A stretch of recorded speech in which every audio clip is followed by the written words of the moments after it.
Well, hey guys, we are continuing through the Psalms, and man, it's been a minute, but I'm trying to get back to it, man. We're gonna get through all of them, all 150 Psalms, and we're on Psalm 55. Slowly but surely, we are going. I love teaching the Word because it's people can hear it, but also it helps my own heart. That's why I love talking about the Word more than anything. It's just that's what I'm called to do. I get it, but just absolutely love it. But Psalm 55 this morning for me right now, but my title in my Bible says, Trust in God Concerning the Treachery of Friends. Wow. To the chief musicians with string instruments, a contemplation of David.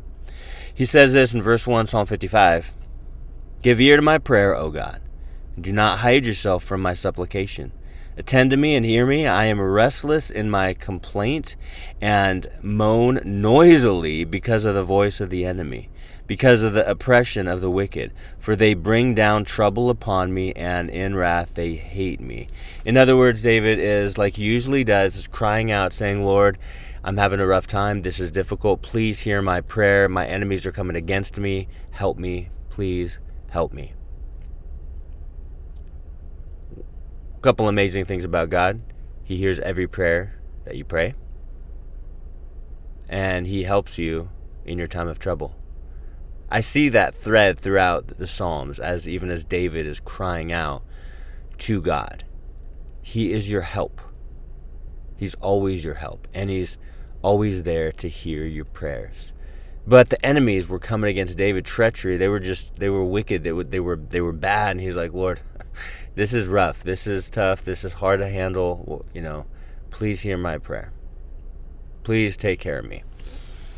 God does. He takes care of his kids. My heart is severely pained within me, and the terrors of death have fallen upon me. Fearfulness and trembling have come upon me, and horror has overwhelmed me. So I said, Oh, that I had wings like a dove, I would fly away and be at rest. Indeed, I would wander far off and remain in the wilderness. I would hasten my escape from the windy storm and tempest from the storm. And what this shows you guys is the humanity of David, King David. I don't think we should elevate him to some kind of, other than human kind of guy. This shows his humanity right here.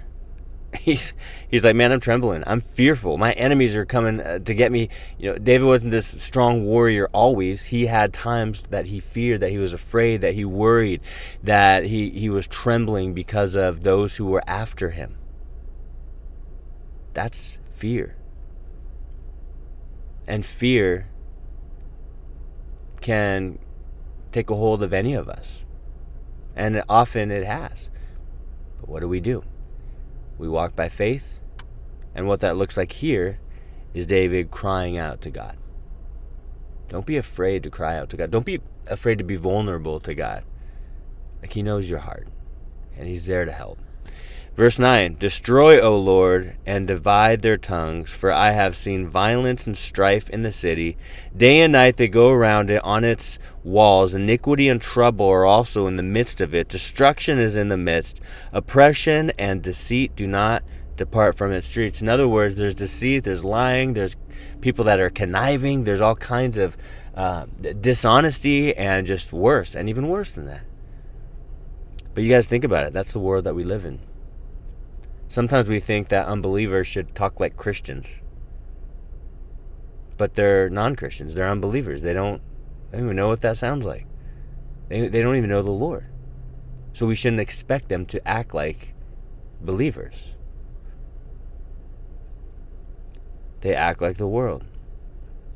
And we are to walk with the Lord and be a witness for him.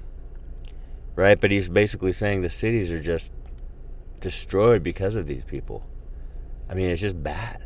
It almost reminds me of like big cities. A lot of times big cities are much more carnal because there's more of a concentration of people in the big cities, and people are sinners.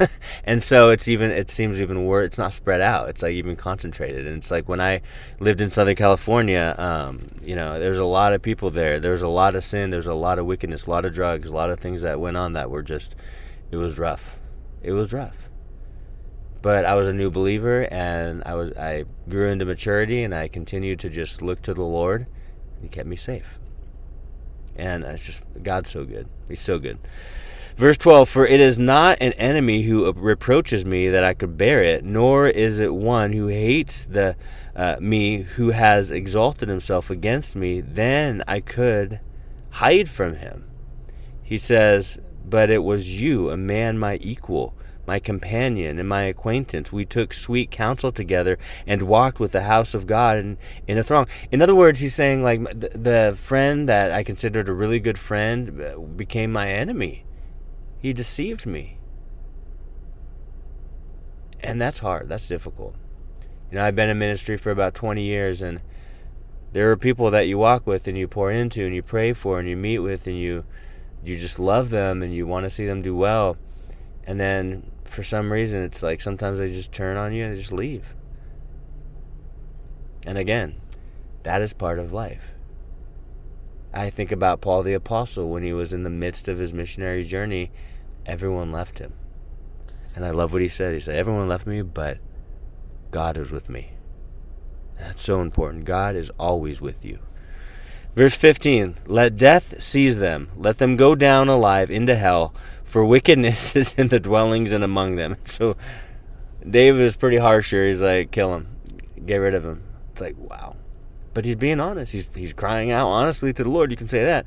Verse 16, as for me, I will call upon God. He's like, so do what you will with them. Judgment it's up to you. But here's what I'm going to do. I will call upon God, and the Lord shall save me. Do you believe that? Call upon God, and the Lord shall save you. Yes, he'll save your soul, but also he will save you and deliver you from these different battles that we have in this life. He saves and preserves his children because he loves us. Evening and morning and at noon I will pray and cry aloud, and he shall hear my voice. I love this because I just was looking at Philippians on my podcast, The Drive, Philippians chapter 4, verse 6 and 7, which talks about prayer, and that prayer annihilates anxiety. It guards your heart. It does so much. When you pray with thanksgiving, it's effective. So pray to God. It's never a waste of time to pray, ever. Verse 18, he has redeemed my soul in peace from the battle that was against me, for there were many against me. But God will hear and afflict them, even he who abides from old, Selah.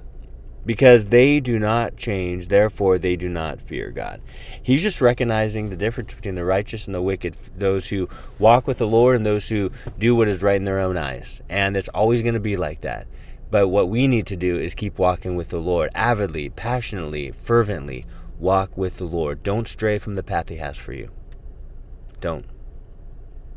It's not easier. It's not good. It's never worth it to get off the path that God is paving for you. Stay on it. God's will, it's perfect. It's perfect for you. He has it planned out for you. So follow him. Verse 20, he has put forth his hands against those who were at peace with me. He has broken his covenant.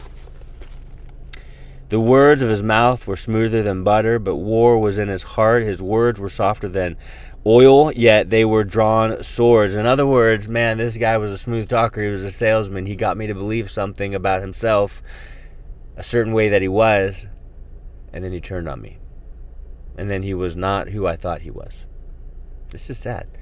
You guys might have seen this throughout life as well. Like, I've known people who were one way, and then after 2 years, all of a sudden their true self came out, and I'm like, who is this person? And they were hiding it the whole time. Because they had ill motives. But you guys, people will let you down.